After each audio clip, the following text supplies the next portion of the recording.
Kalau masih ada yang perlu ditanyakan, kami persilahkan. Monggo, Bapak Ibu sekalian. Monggo, ikut. Gitu.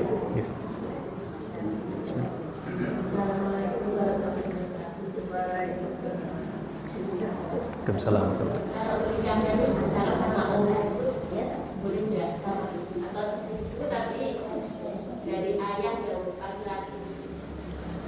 Yeah.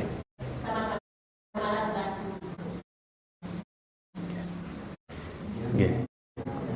Jadi bolehkah menikah? Misalkan saya laki-laki, saya punya saudara laki-laki, kemudian itu dinikahkan gitu ya. Nah, maka ya itu boleh nggak kira-kira Bapak Ibu itu? Kenapa? Sepupuan. Jadi Rasulullah dengan Zainab itu sepupuan. Tapi apa?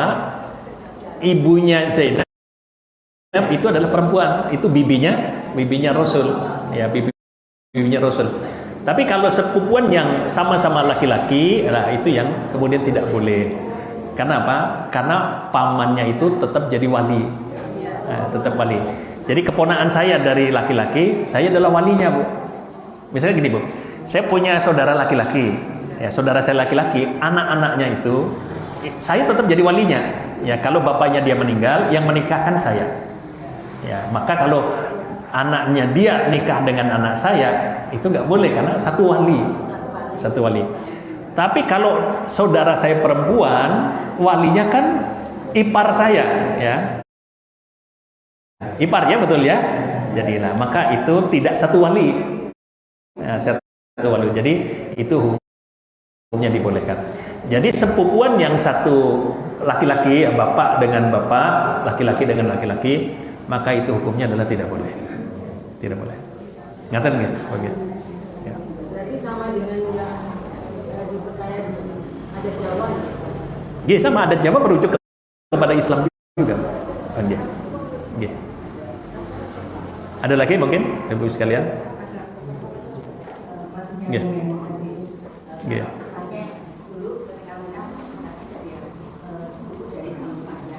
Iya.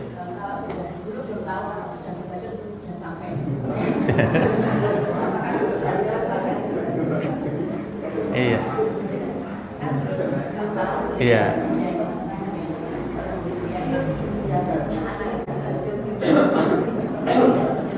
Masih hidup keduanya, Bu. Iya, kalau masih hidup dipisahkan, Bu. Dipisahkan. Iya, jadi nggak boleh. Itu kan mereka nggak boleh menikah ya. Jadi itu termasuk mahram. Mahram itu tidak boleh menikah. Kalau terjadi pernikahan maka itu harus dipisahkan. Dipisahkan ya. Ya. Ya. Tapi kira-kira ada Pak Bu? Ada nggak kira-kira gitu? Ada. Monggo Pak. Oke. Waalaikumsalam warahmatullahi wabarakatuh. Ada dua pertanyaan. Iya. Apakah hak orang tua angkat itu sama dengan hak pada orang tuanya? Yang kedua, bagaimana dengan mendoakan pada orang tua atau orang tua angkat yang sudah meninggal tetapi agamanya non-Muslim? Ya. Yang pertama apakah orang tua hak ya orang tua angkat dengan orang tua kandung sama? Tidak. Harus didahulukan orang tua kandung. Ya. Kalau misalkan orang tuanya sudah pada meninggal semua? Ya, kalau orang tuanya sudah meninggal, kan tetap kita bisa birrul walidain ya. Dengan apa? Dengan mendoakan kan gitu ya. Menyambung silaturahmi dengan teman-temannya, keluarganya kan gitu. Kemudian melaksanakan wasiatnya. Ini bentuk birrul walidain dengan orang tua yang sudah meninggal. Jadi urut-urutannya, kalau misalnya dia menjadi anak yang anak angkat, urut-urutan pertamanya tetap harus dengan orang tuanya dulu, orang tua kandungnya dulu. Birrul walidainnya harus dengan orang tuanya kandung dulu. Setelah itu baru dengan orang tua angkatnya. Ya, jadi sekali lagi Bapak Ibu, walaupun anak angkat tidak bisa jadi anak kandung, tapi kewajiban berbuat baik harus tetap. Cuman urut-urutannya harus orang tua kandungnya dulu. Kenapa? Karena dia yang melahirkan dan mengandung, ibunya itu yang asli. Ya. jasa mengandung dan melahirkan inilah yang kemudian tidak mungkin bisa terbayarkan. Ya, sehingga apa? Tetap prioritas orang tua kandung dulu. Maka sekali lagi anak angkat sebaiknya segera mungkin dikasih tahu orang tua kandungnya agar bisa birrul walidain tadi. Ya, dia tetap bisa tinggal dengan orang tua angkatnya, gak ada masalah, tapi dia harus tahu karena dia harus berbuat birrul walidain dengan orang tuanya tadi. Jadi terkait urut-urutan saja Pak ya. Jadi urutan pertama harus didahulukan orang tua kandung, baru yang kedua orang tua angkat atau orang tua kandung kalau kita sudah punya ya dengan mertua. Karena mertua juga orang tua kita kan gitu. Tapi tetap orang tua kandung kita dulu. Ya itu bagi laki-laki. Jadi orang tua kandung dulu yang harus didahulukan itu. Lalu bagaimana misalkan tadi kita punya orang tua angkat non muslim tadi sudah meninggal, boleh nggak kita mendoakan? Tidak boleh Pak. Jadi sudah jelas ayatnya, maka Nabi walladzina amanu ayastaghfiru lil musyrikin. Tidak boleh lagi bagi Nabi dan orang-orang beriman mendoakan orang yang meninggal non muslim. Itu nggak boleh ya. Jadi kalau sudah meninggal nggak boleh didoakan. Tapi kalau masih hidup boleh didoakan agar dapat hidayah. Tapi kalau sudah meninggal sudah selesai, nggak boleh sama sekali.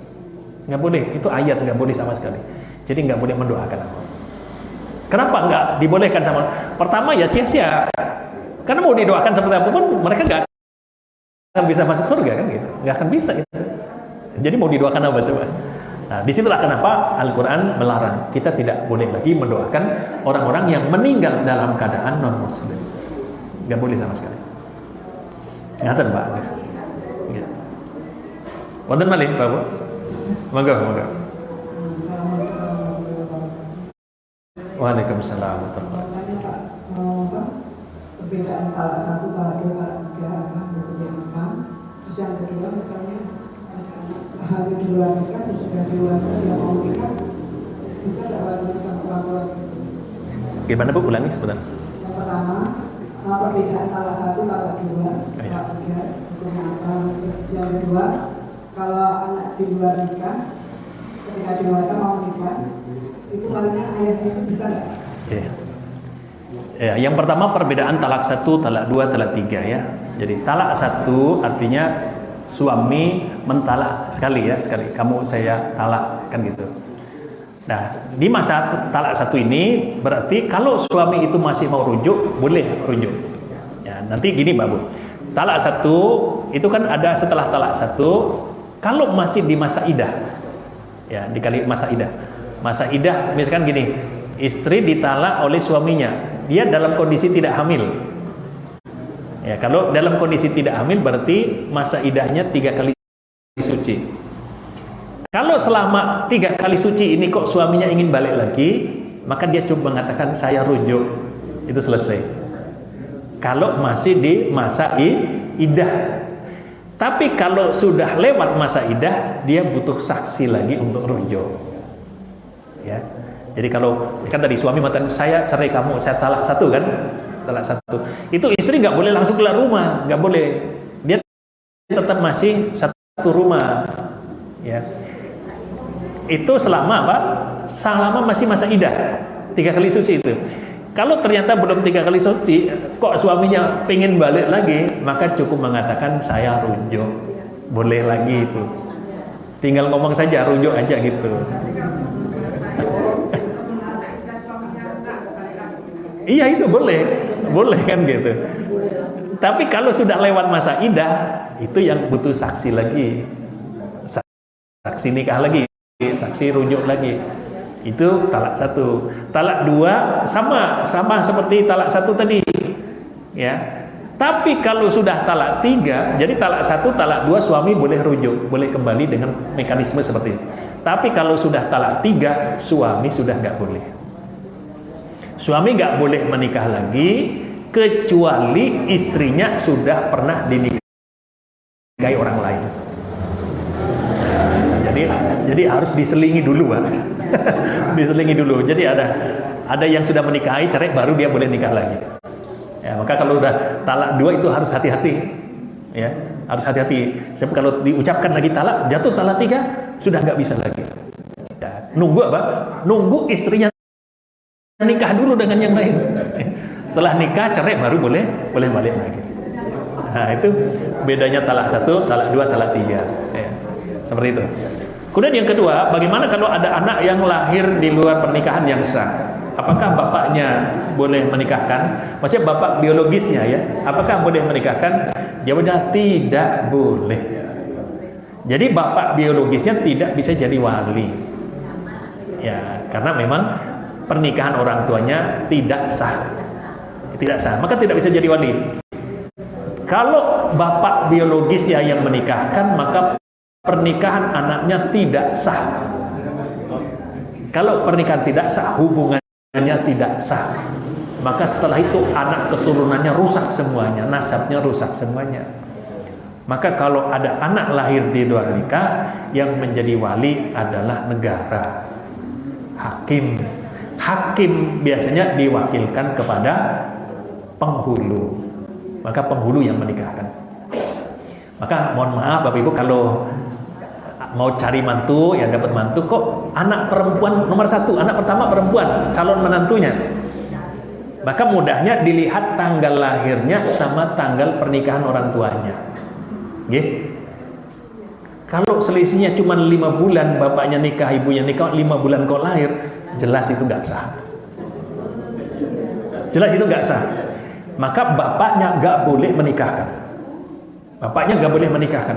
Kalau dia menikahkan, maka rusak seluruh keturunannya, nanti berturut-turut rusak semuanya. Kenapa? Karena nanti pernikahannya nggak sah, yaitu dinikahkan oleh wali yang tidak sah. Pernikahan jadi tidak sah. Ya, saya pernah Pak, saya sudah sampaikan, ada murid saya, Ustaz, saya menikah, kasusnya sama seperti ini. Calon istrinya anak perempuan pertama, ternyata belum 6 bulan sudah lahir kan gitu. Ya, maka saya sampaikan, kamu jangan nikahi. Kenapa? Nasabnya jelek. Ini keturunannya jelek ini kan. Nah, cuman Ustadz udah terlanjur seneng saya kan gitu. Nah, ini yang repot, terlanjur seneng kan gitu. Ya sudah, kalau kamu terpaksa harus nikah, jangan mertuamu yang menikahkan. Ya. Ustadz marah mertua saya. Marah kenapa? Gak boleh nikahkan. Kan dia bapaknya. Iya betul, bapak biologisnya, tapi bukan bapak dalam syariat Islam. Ya, akhirnya nego, akhirnya bapaknya terima. Ya sudah, yang menikahkan penghulu. Ya, jadi kalau anak perempuan pertama itu harus dilihat itu. Ya, kalau dalam Islam Pak Bu itu selisihnya 6 bulan. Jadi bayi kalau lahir usia 6 bulan itu bisa hidup. Prematur itu 6 bulan. Ya. Tapi kalau di bawah 6 bulan nggak bisa. Jadi 6 bulan. Ayatnya mengatakan begitu. Jadi masa menyusui dan masa lahir itu adalah 30 bulan. Jadi 30 bulan itu adalah diambil 2 tahun masa menyusui, maka 24 bulan, 30 dikurangi 24 maka 6 bulan. Maka bayi bisa lahir usia 6 bulan kandungan. Itu bisa. Ya. Sehingga kalau misalkan tadi ada anak perempuan kok lahir 6 bulan setelah pernikahan orang tuanya, itu bisa benar. Tapi prematur kok di bawah 6 bulan, nggak benar itu Pak. Itu nggak benar itu. Bapaknya nggak boleh menikahkan.